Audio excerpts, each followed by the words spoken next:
welcome to a very special episode of Face the Music.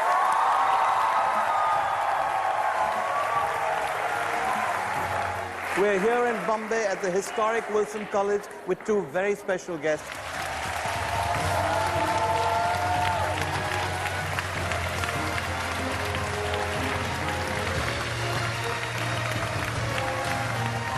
We also have music from a very special band, one of Bombay's top bands, Zero.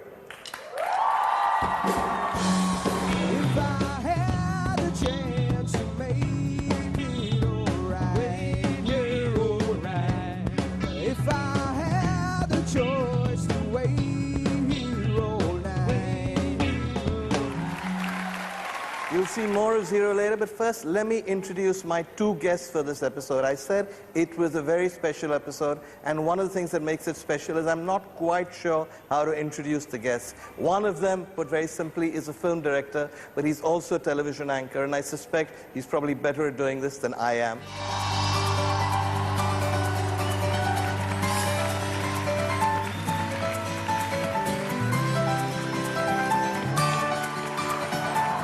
The other one is the biggest movie star in India, possibly, given the number of people who watch Hindi films, possibly the biggest movie star in the world, but he's also the brightest man I know.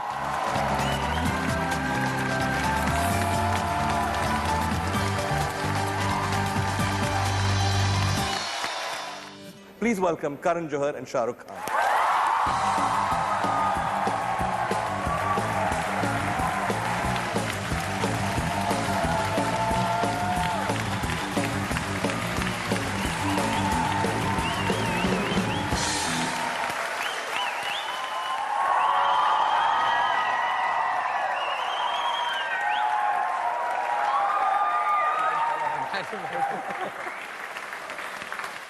How long have you lived with this kind of applause, this level of applause? This response when you come in? I saw the crowds, the police when you entered. How long has it been part of your life? It only happens when you are around me. Aye, come on. I thought blame it on Karan. That's easier. No, more seriously. I've seen nothing like this since the glory days of Amitabh Bachchan. And this is Bombay, your own city, where presumably people see you more often. No, I don't want to sound as if this happens everywhere. I think if it's a special occasion like today is to do an interview and a lot of students and a lot of people around, I mean, it's just convenient today. Come on. But does it affect you? Oh, it humbles you a lot. Yeah. When you see so many people expecting you to entertain you, or so many people being so nice. People are standing outside. I just want to see you. They don't even expect to be entertained. So I think it's a way of them telling me that I've been entertaining them well for the last 15, 16 years, and it's quite humbling. And it's acknowledgement, you think, in a sense. Yeah, I think so, and I get very humble when I see it. Yeah. Karan, when you were in New York, there was a similar response, wasn't there, when you were shooting this movie? Yeah, Shah Rukh? we actually, because of him, I think the budget of the film went up for various reasons. Not only because of his remuneration, but we actually had a location set at the Grand Central Station. We couldn't shoot because of him, because he attracted thousands of people just standing and screaming, as we saw earlier on. This kind of response. Well, it was exactly that in New York, and not just, I mean, it was just not Indians or Pakistanis and Bangladeshis. It was people from China, from Korea, from France, from Germany. And don't shift, Shah Rukh, it's okay, it's all very flattering. But that's the way it was, and finally the lady came and told me, like, who is this man? And she said, I had Tom Cruise here and other Hollywood stars, and she said, they attracted hundreds, you're attracting thousands, and she cancelled my entire shoot for 2 weeks. So you couldn't shoot? We couldn't shoot, and I had nowhere to go for the next 2 weeks, and I needed a station, so I had to move location to a place called New Haven, which hosts the Yale University. And then I went there, and there were Indians there as well, so we had to shoot the platform in Philadelphia. So thanks to him, we had a kind of world tour happening within America. Do you think there's anywhere, he's too modest to say this, is there anywhere where he will get privacy and peace? Or does he get this response? No, nowhere. I don't go with him on holiday anymore. I just told him in the van, I can't take you anywhere. I mean, it's just awful, because in London you can't walk with him. Now you can't walk with him on the streets of Germany or France or even Poland or Germany. I heard about that. In fact, there was a team from Stern here to interview you, and they said, I quote, in Germany, Shah Rukh Khan is bigger than Tom Cruise. See, actually, I think it's all our Asian friends. I mean, that's the one plus point we have of the great population explosion in our country. So every fourth face is Indian. Every fourth face is Indian, so every fourth face recognizes me. But yes, our Indian films have been doing well, and I don't want to sound modest, but truly I think the kind of films that I've done over the last few years, they are highly responsible because... Explain that? What do you mean by that? See, the kind of films I've done, they are a mix of our culture, very specifically Indian culture, even if they're Karan's films or Adi's films or a couple of others that I've done. Though mostly when I try to count the other films, I haven't done very many. I've done mostly Karan's films only. Yeah. But all these films have a huge cultural Indian-ness to them. Plus, they are presented in a way which appeals to two cross-sections. One, the youngsters, because we talk like how we try to at least. I have to dye my beard and hair now to look like young. But we talk like the youngsters. We speak their language. There is ease in his filmmaking. And I think for the Western audience, somewhere they understand that language and still who would love to know Indian culture, understand family values or, you know, the music, dance, the colors that we have in our cinema. So the kind of films I've been, see, if I was doing a lot of action films, I realistically feel maybe the appeal would not have reached that much because... You think so? Look at Bruce Lee, who was sort of the first third world superstar. His entire emphasis was on action. His popularity was based on action. Yeah, but look at the action. Amitabh Bachchan in the 70s, it was action. Whereas you're, I think, the first person whose action is a sort of universal language. You don't need to understand the language. You're the first person where you need to understand what you're doing for people to appreciate your films. And despite that, the appeal is international. No, I mean, I'd like to think I'm like Bruce Lee. But at the moment, you're a bigger star, certainly. But you know, there was and a strong... alive, thankfully. And alive as well, yes. You know, there's a strong USP to what Mr. Bruce Lee did. Yeah. The late Mr. Bruce Lee did. But he was, and that was a great USP. I think nobody ever has been able to come close to it, perhaps except Jackie Chan. You're a bigger star than Bruce Lee ever was, Shah Rukh. I mean, just in terms of numbers, in terms of box office figures, in terms of number of people who see your films. I think we are on our way to outstrip China in population. That's why I feel like a bigger star right now. That's actually not true. Okay, so I'm the biggest star in the world. The world, yeah.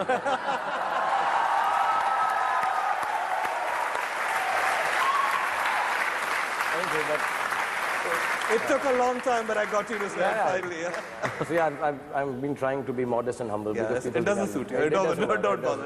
Okay, bring on Bruce Lee. You were the guy who used to always say that when he did something, he had to feel he was the best at it. Is that still true? Absolutely. When I say that, it is because I am quite nervous about what I do. Okay. It may not seem so because, see, this is the job I do. It seems effortless and easy from the outside. It seems effortless because it's a job now I've been doing for 15 years. If it doesn't seem effortless, then it's completely a waste what I've been doing. But there are a lot of people who prop me up. There are a lot of inputs that go in besides my hard work too. But I think to all the youngsters, because I see a lot of young people here, if you don't wake up in the morning with the belief that you are the best, chances are you won't even be better. I remember I was training for a serial called 4G, and we had to do a jump from a parachute. So I was training for that, and we had to jump across a little opening.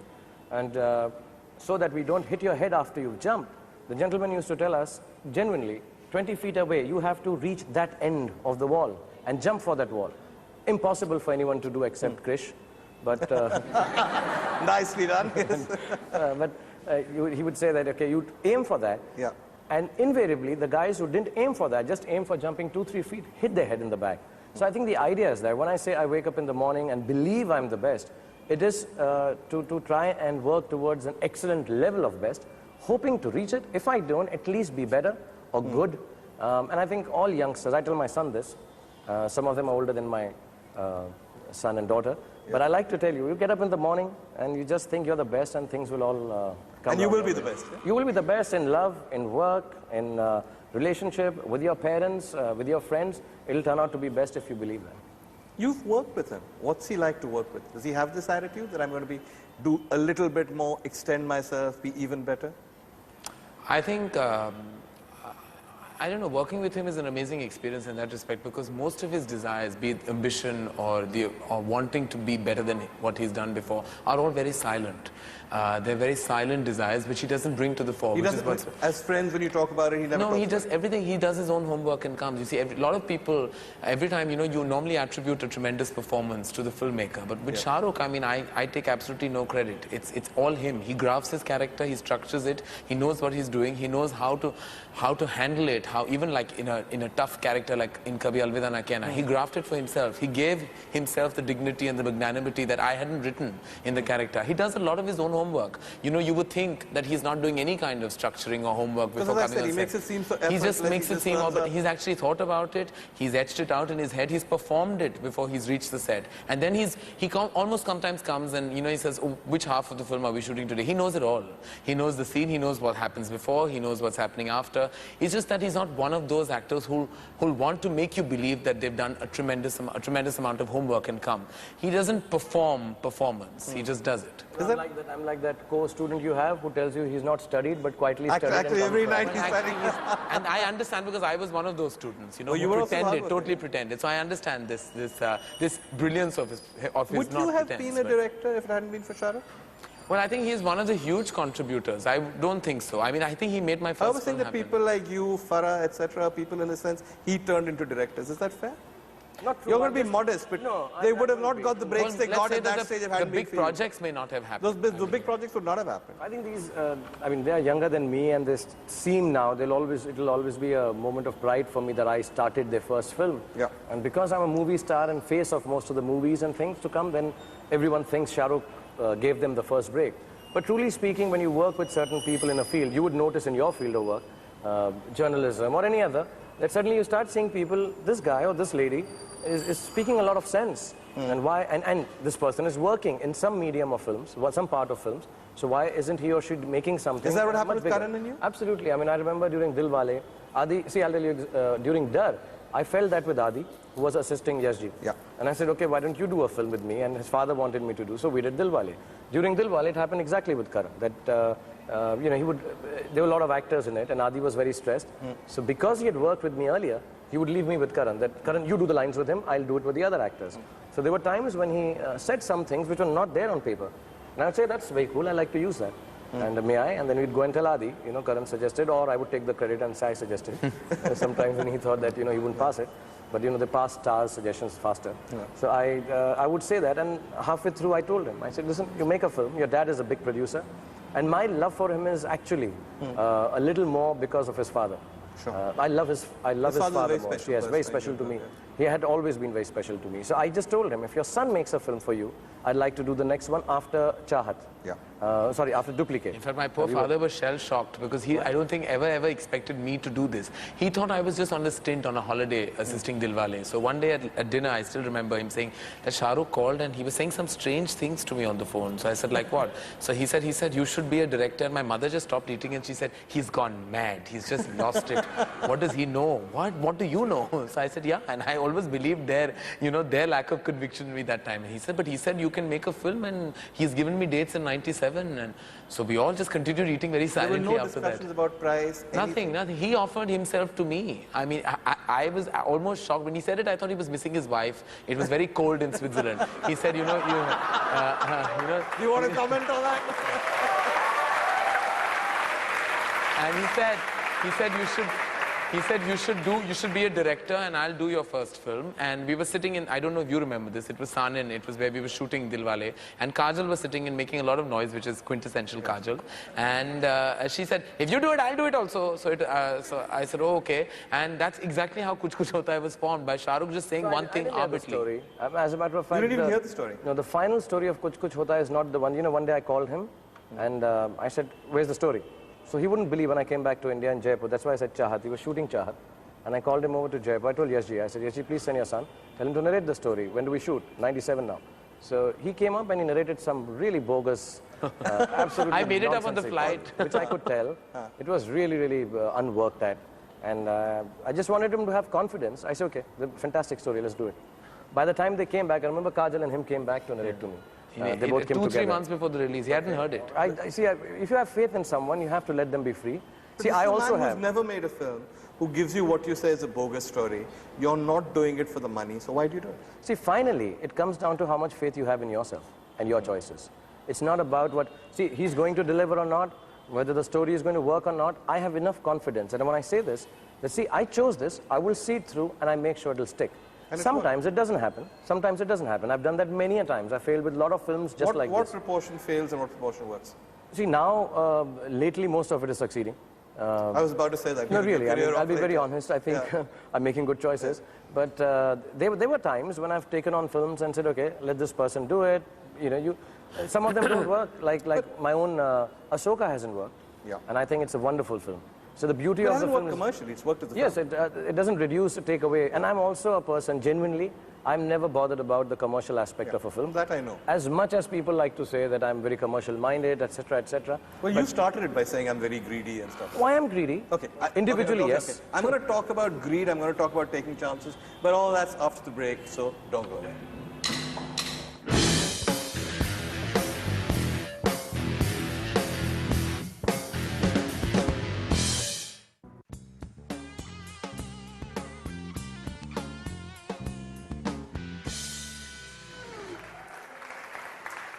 Welcome back. A special episode of Face the Music with Karan Johar and Shah Rukh Khan. We were going to talk about greed. I mean, you were the first star to make remarks like money matters, I'm just an entertainer, I am very greedy. And people wondered why you said that because your life doesn't actually illustrate that. So explain that. See, my logic is that, you know, we are in a world where survival is an important thing. Yeah. So is spirituality, so is goodness, so is kindness. And I don't want to give a wrong message. You know, people started telling me that I am looked up to by a lot of youngsters. Yeah. I do not want to tell any youngster anything that I have not done. I have 100% wanted to do well in life. There's nothing wrong in wanting to do well in life. The greed has been, when I kept on saying it, I even remember saying there was greed for knowledge. There is this huge desire to learn more in the field I'm in, or maybe outside if I need to, but in the field surely. So if a shot is taken, if a sound is done, I get very intrigued. How is it done? And I make it my duty to learn it. So when I talk about greed, I talk about entertainment. See, at the end of it all, just now I was being asked, you know, you're playing a cynical, dark, morose character in Kabhi Alvida Naa Kehna, and how are your fans? They might dislike it. And I'm like, listen, if you use the word fans, there is no discussion, because they love me anyway. Whatever you do. Yeah. Whatever I do. But if you're talking about an audience, their level of intellect and intelligence is such that they know I'm doing a role. It is the so-called makers of make-believe guys of media or writers who think ye theek nahi hai, because they're the same guys who tell me you play the same role. Yeah. So the idea is, at the end of it all, I'm just an entertainer. You know, I'm making a movie. It is not about life. It is about taking a story from life and trying to show you one aspect. It's up to you to decide whether at the end of the film you're going to start kicking like Bruce Lee or you're going to start crying like me. But it's not something we're telling you to do. You know, the idea is that. So I'm just an entertainer. But the criticism comes not so much from the movie. The allegation is that you'll do weddings, you'll do anything if people pay you enough. See, my core competence and what I like to give absolute excellences in entertaining, which is my films. I was the first person who, even now, if I'm not mistaken, and I not like to compare, and there's no justification, I don't think I'm the highest paid actor in the country. Karan, ask him how much he's paid me. I won't even ask him for money. He will not take money from you, but... No, you ask any other But he producers. doesn't take, I don't think his remuneration is the mainstay of his income in terms that of... I know, but he would have paid. No, but he may be, but he doesn't take he it. doesn't take he doesn't accept Because those I think terms. he comes from that school that he'd rather that extra money go into the film, which makes a difference in the larger sense of the word. I know that I have to live a life which is of a standard because I'm supposedly a big star now. Right. For everything else that I can get from peripheral of being a movie star, I do, and I have no lack of dignity in the labor. I am finally, like I claim, an entertainer. So if you tell me to dance on a stage, sing on the road, I've done all that. I've grown up doing that. I was a street theater actor. I've done it for Barry John in Kamani Auditorium. I have done it on television. I'm doing it in movies. You tell me to come and do it in a live on the roads here in Chopati, I will.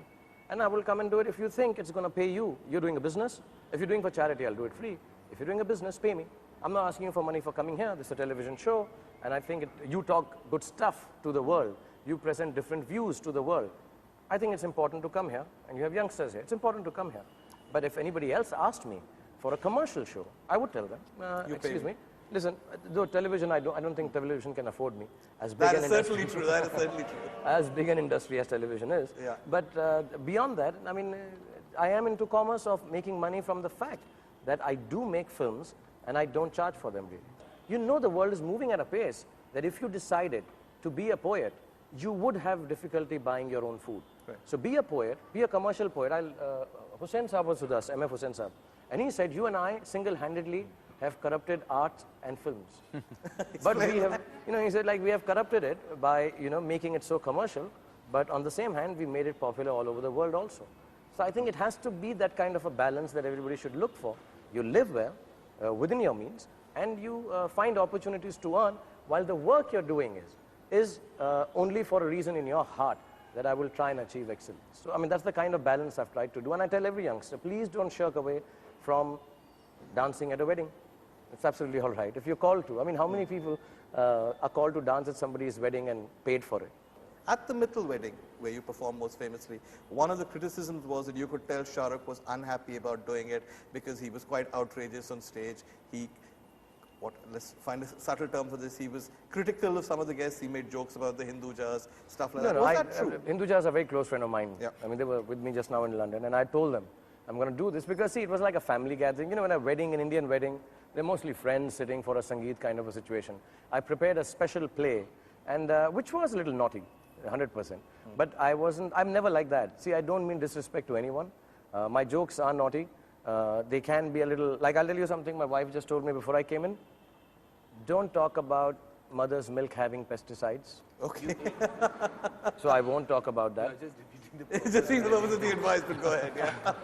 What else are you not supposed to talk about? She said, if they ask you about our marriages made in heaven and they should remain like that, say yes. But see, when I say these things, I'm in no which way demeaning or taking a stand, which is not something that a lot of us don't agree with. It's just that I say it in a joking and funny manner, and it's to be taken like that. So I did at the wedding, and at the end of it, there were ripples, surely. No, see, the Hindujas have no problem because they knew it. Okay. Other you were people told felt, in advance. Yeah. Other people felt because they were so, they wanted to tell them that, look, wasn't it wrong of Shah Rukh? But it was a joke. They know it. As a matter of fact, they called me while I was still getting into the plane to go. I said, listen, people will call and trouble you, but we know how you are. They've known me for years. So there are a lot of people who know me. They understand. The rest can get a little, like my wife has said, disturbed with my humor. I'm going to take a break. When we come back, we'll talk about the persona of Shah Rukh Khan. Don't go away.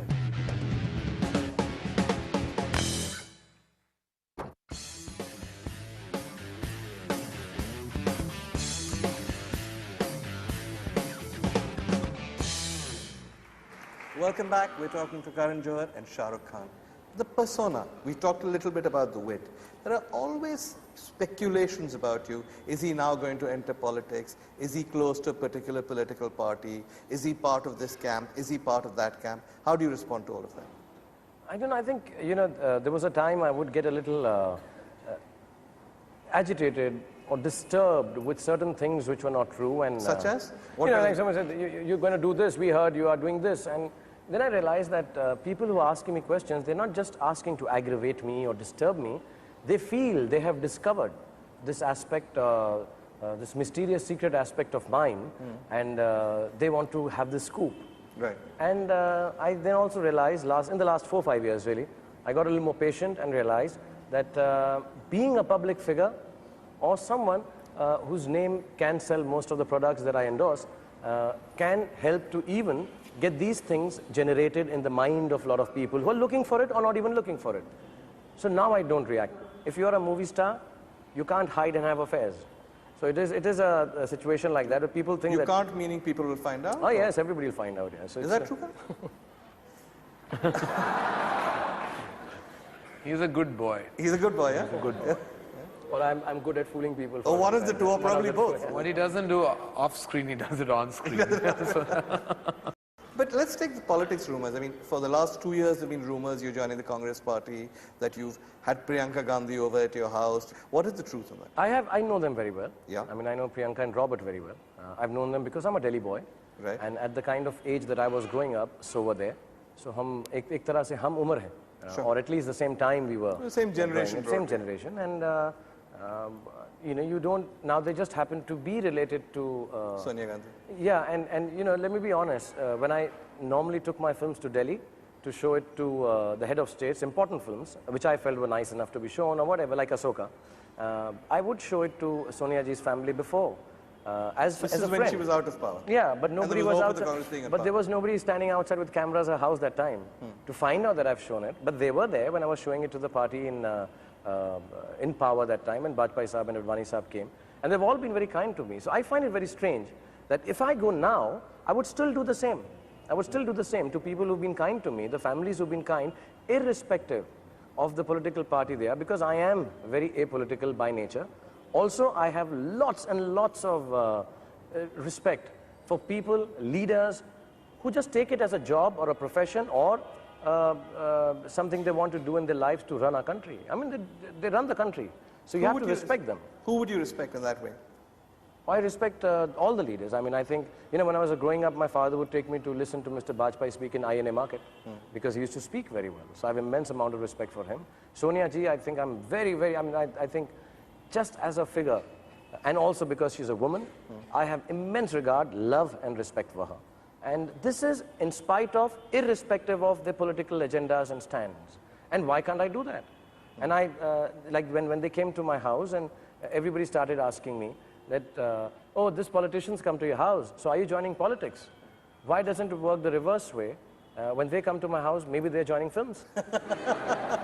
You know, so why don't they ask them that? Yeah. But why is it going to be one way? Just because actors, after some time, supposedly have to join politics. I am not. I'm in no which way. And there was no idea ever to join politics? No, I've never wanted to. I don't think I ever will. See, you never say never. But sure. At this point of time, I have no inclination towards any kind of political party. You pay me, I'll come and sing Chaya Chaya for you. But they still have to pay you? Oh, 100%. The other thing that's been said about you recently by the film magazines is that there is now a new rivalry with Amitabh Bachchan. Is that just media speculation? Absolutely. Is there a sense of tension? What is the origin? Yeah, I've been telling everyone, I've been saying, see, we are professional actors. I won't speak like that of me, but Mr. Bachchan is perhaps, I mean, one of the biggest star our country has seen. Most of us, and my age at least, and all of us also. I didn't think my son would know Mr. Bachchan when I was not even married, but my son knows him. So the fact is that he is the greatest icon of our country as far as media is concerned, films are concerned, and he's still going strong and he's wonderful, absolutely. He's very educated. He has no issues. When you think a man who's 64, 65, who's reached this stage in life, will have issues with anyone. I don't think so. I mean, he's doing well for himself. I'm also rather educated. I'm also quite well-mannered, and we are not barbarians, that we are working with each other and being nice and good to each other, and then behind that we're thinking, I'll be bigger. See, I have no dreams like this. I have dreams to be the best. I don't dream to be anybody else, and I'm very strong about that belief, and inshallah, I will be the best. Mr. Bachchan is even better than the best.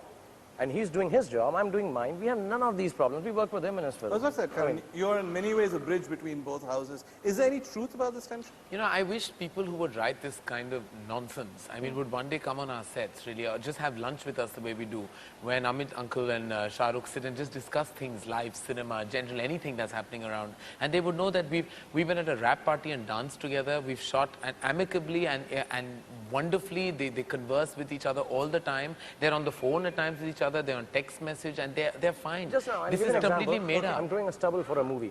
Right. And I don't know whether I'll do it or not. And I wanted to find out how to keep it at the same level. So the first person I'm thinking is Abhishek. What kind of guy is he? You know him better than most people. He's a regular guy. He's a great father, good husband, spends 4 hours in the loo. And why does he spend 4 hours in the loo? And it's I was just trying to say that he's a homebody and he just does everything normally. I don't think he's a superstar in his own house. I think all he's trying to do is make his 2 children happy every day. I think that's his biggest endeavor. And that's all I've ever seen of him. So when I read all this, you know, this kind of, like, it's strange, but there's a whole image of Shah Rukh. That is another Shah Rukh. But tell me, what bit of the image, according to you, doesn't fit?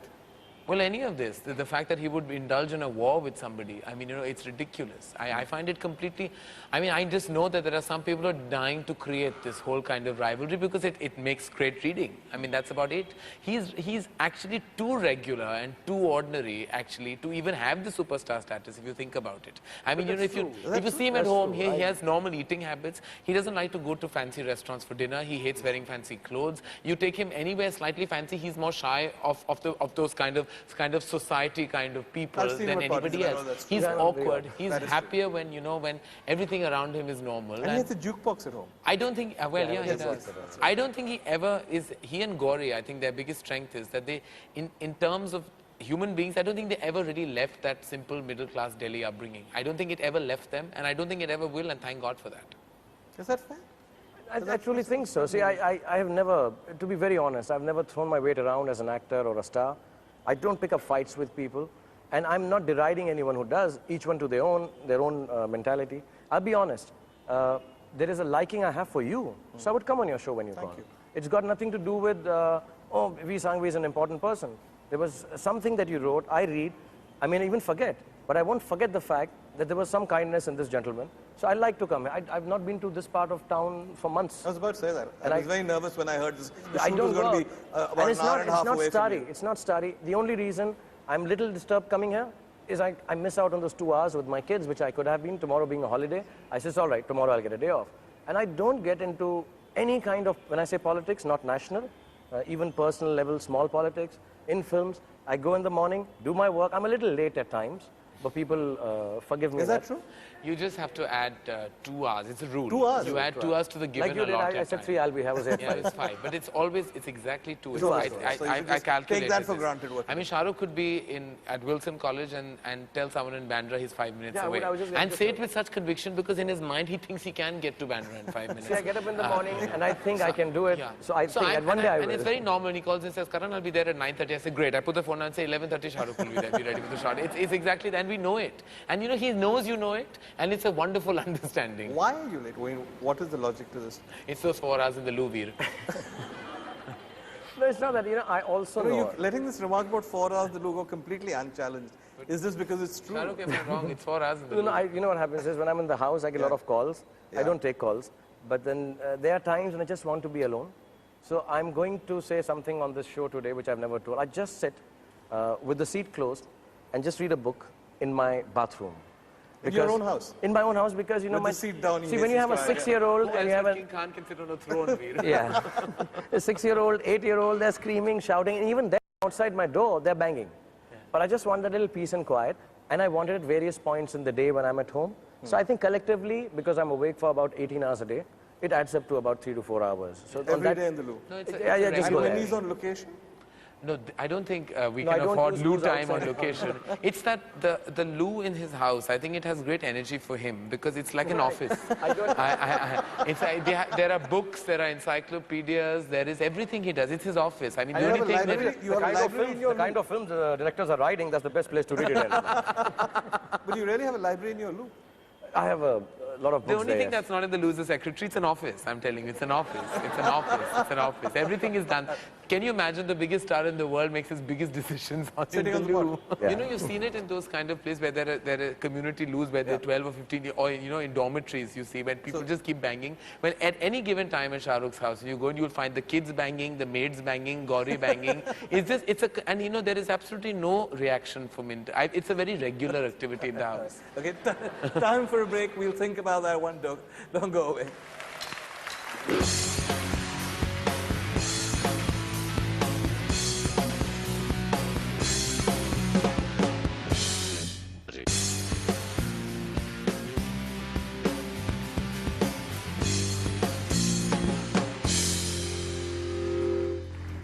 Welcome back. We're talking to Karan Johar and Shah Rukh Khan. This is our final segment. Can we talk a little bit about the movie?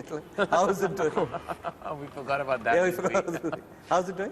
Well, it's doing very well so far. And Yeah? You're sounding very cautious about this. Well, I don't like to say anything about my own film. I hate coming on any kind of platform. Yeah, right. Which is why He doesn't like Which is why he's publicity, been on he doesn't television come on every day. television. No, I'm Not very low talking about profile, you. don't you know that, Vir? You know, I just hate facing the Yeah, television. that's so clear. But were you surprised with some of the reviews? Well, I was There was actually... sort of almost a desire to see you fall, wasn't there? A lot of the reviews. Well, I did sense that not from the reviews or anybody else or the audiences who I love and adore, but I think from maybe certain sections of the fraternity. But I'm used to that. I'm a veteran of mixed reports in the first 2-3 Really? days. It's happened to me every time round. I mean, Kabhi Khushi had the same response? Same. I mean, they just said that it was the worst piece of mush they'd ever seen. Kalonao, they said, was a poor derivative of the others. Alvida Naa Kehna was actually a bold kind of a film coming from me. Yeah. So initially, I just feel that the people, I think, needed a few days to get used to it because it was unusually formatted coming from us. I mean, we know we're the house of mush, really. And Shah Rukh kind of represents, he's the king of mush, and I'm, well, mush myself. I won't go the other way now.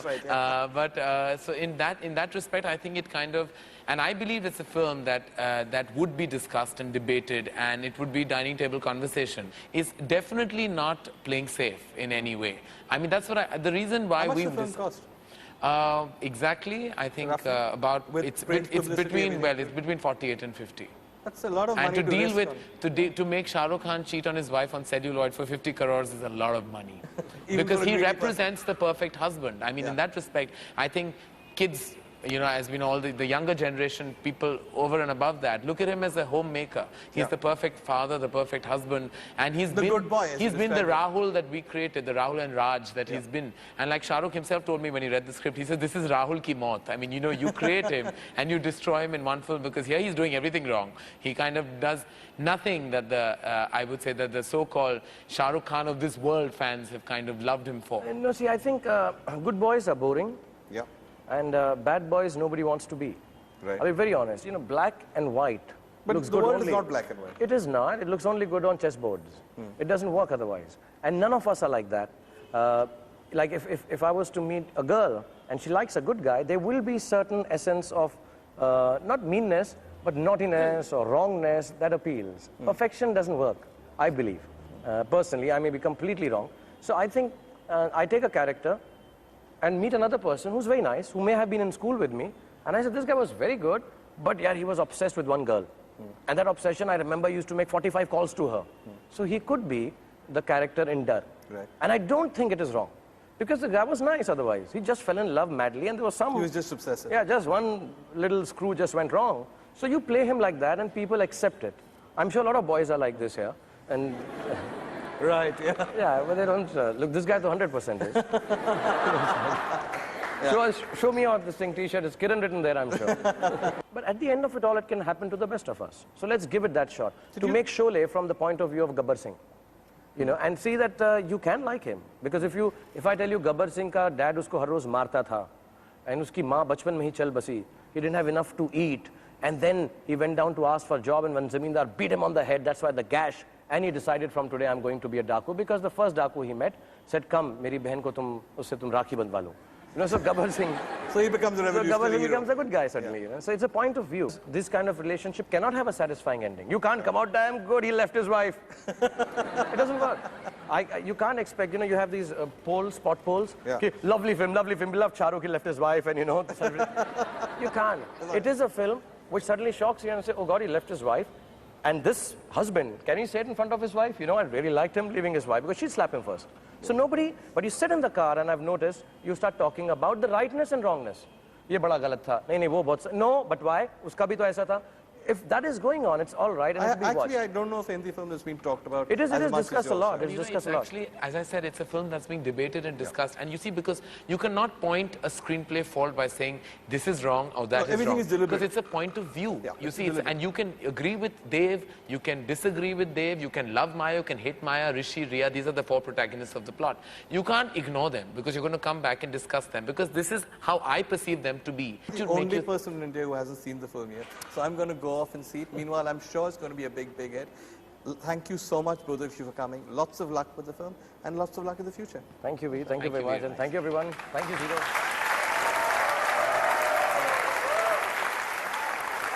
Well, that's it for today. That's the end of this very special episode. We'll see you again next week. Goodbye. Take care. Remember, Zero's going to play you out. Bye-bye.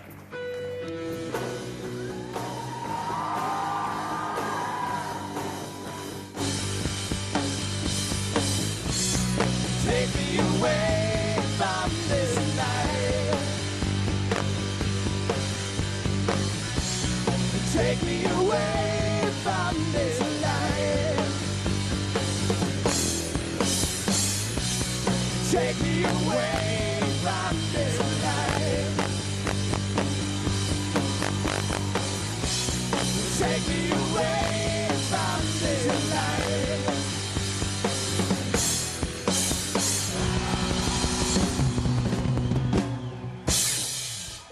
Thank you. You guys are wonderful. Peace out.